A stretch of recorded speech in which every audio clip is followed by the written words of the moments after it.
Good morning friends. GST platform के YouTube channel में आप सभी का स्वागत है। जी हाँ फ्रेंड्स, जीएसटीआर 3B जो जनवरी 2022 के लिए फाइल करनी है, जिसकी ड्यू डेट मंथली फाइलर्स के लिए 20 फरवरी 2022 है, उसमें अब जीएसटीआर 2B का डेटा जो है वो जनरेट कर दिया गया है। अब जीएसटीआर 3B जब आप फाइल करने बैठेंगे तो आपको एक अमेंडमेंट जो 1 जनवरी 2022 से इंप्लीमेंट कर दिया है उसका ध्यान रखना बेहद जरूरी है। क्या है वो अमेंडमेंट, अभी हम लोग डिस्कस करेंगे और प्रैक्टिकली आपको किन चीजों का ध्यान रखना है वो भी समझेंगे। यहाँ पर आप देख पा रहे हैं, मैंने ओपन किया है सीजीएसटी का रूल्स, जिसके अंदर रूल 36 सब रूल 4 जो है उसे सब्सटीट्यूट किया गया है, अमेंड किया गया है विथ इफेक्ट फ्रॉम 1 जनवरी 2022। यानी कि जनवरी 2022 से ये नियम लागू हो गया। अब जनवरी 2022 की रिटर्न जो फाइल होनी है 20 फरवरी को, उसमें इन चीजों का ध्यान रखना है। चेंज क्या है? No input tax credit shall be availed by a registered person in respect of the invoices और debit notes the details of which are required to be furnished under subsection 1 of section 37 unless. यानी कि वो invoices या वो debit notes जिसको section 37 subsection 1 के अंदर supplier के द्वारा फर्निश करने की बात करी गई है, उनके रिस्पेक्ट में इनपुट टैक्स क्रेडिट आप नहीं अवेल कर सकते।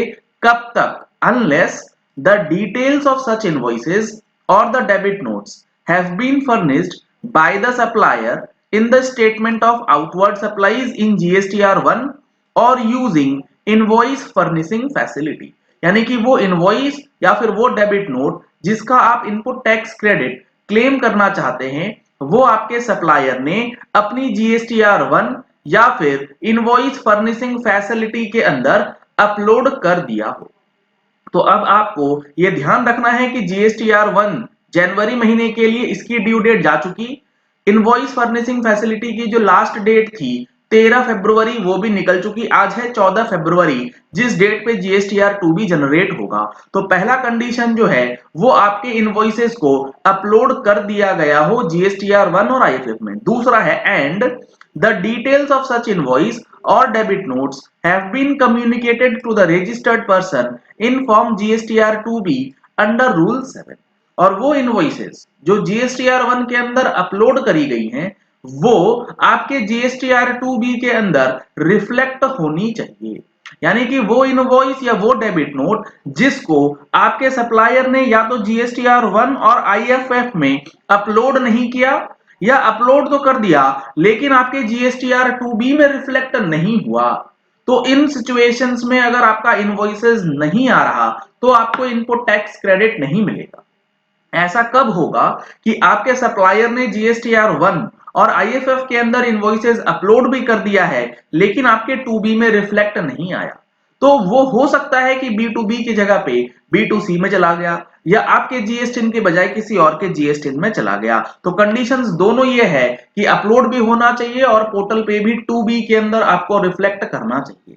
ऐसे ही कई सारे चेंजेस जीएसटी के अंदर और इनकम टैक्स के अंदर इस बार के बजट सेशन में भी किया गया है और इस पर्टिकुलर चेंज को भी हमने अपनी टैक्स मैगजीन के अंदर डिटेल्स में डिस्कशन किया था। अगर आप लोगों ने अभी तक टैक्स मैगजीन का सब्सक्रिप्शन नहीं लिया है तो नंबर्स आपको स्क्रीन पे दिए गए हैं, इन नंबर्स पे कॉल करके व्हाट्सएप करके आप टैक्स मैगजीन का सब्सक्रिप्शन करा सकते हैं। जीएसटीआर 9 और 9C का जो ऑनलाइन वेबिनार ऑर्गेनाइज किया गया है 20 फरवरी 2022 को, अगर आपने अभी तक इसमें रजिस्टर नहीं कराया है तो जल्द से जल्द रजिस्टर करा सकते हैं।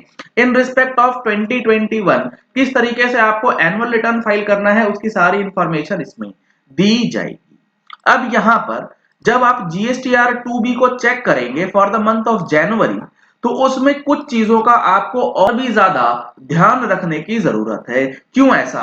क्योंकि मैं आपको दिखाता हूं प्रैक्टिकली अब होगा क्या जब आप जीएसटीआर 2B का डेटा चेक करेंगे, क्योंकि इसमें जो इनवॉइसेस आएगा उसी का इनपुट टैक्स क्रेडिट आपको क्लेम करना है। इसके बाहर आप कोई भी इनपुट टैक्स क्रेडिट क्लेम नहीं कर सकते एज पर रूल 36।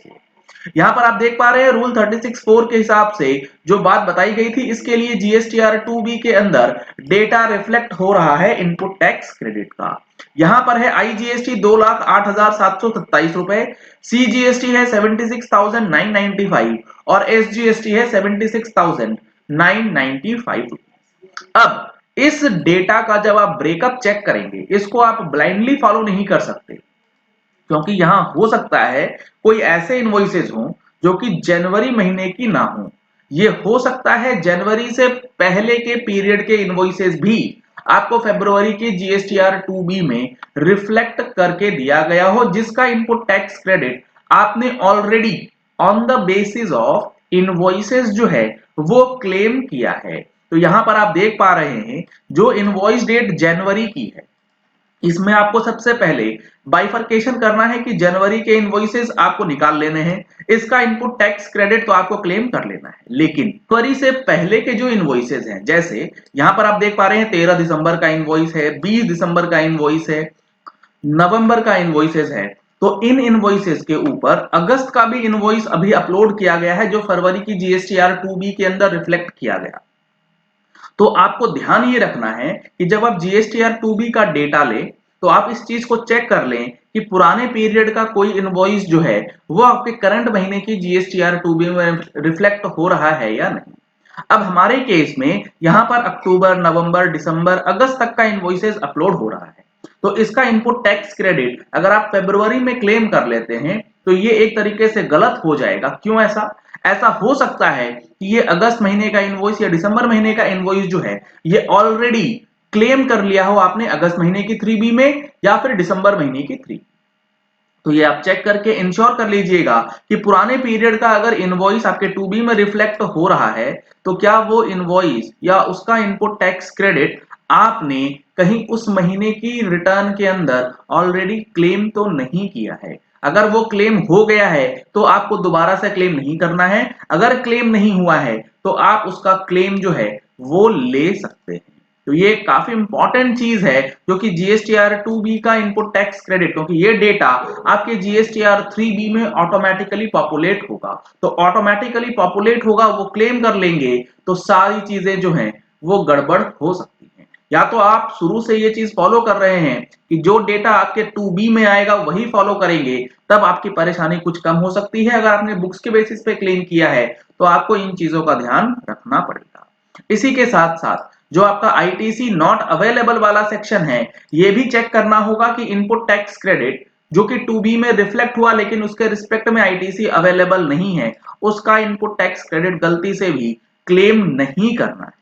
और जो इनपुट टैक्स क्रेडिट क्लेम करते हैं उसके साथ साथ आईटीसी रिवर्सल वाले सेक्शन को चेक करना ना भूले कि कोई क्रेडिट नोट का डेटा अगर अपलोड किया गया है तो उसका आईटीसी एप्रोप्रिएटली रिवर्स भी होना चाहिए।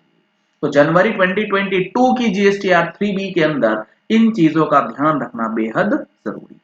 चलिए इस वीडियो को यही एंड करते हैं। आशा करते हैं कि आपको नया रूल 36(4) किस तरीके से इंप्लीमेंट करना है जनवरी की 3B में ये समझ आ गया होगा।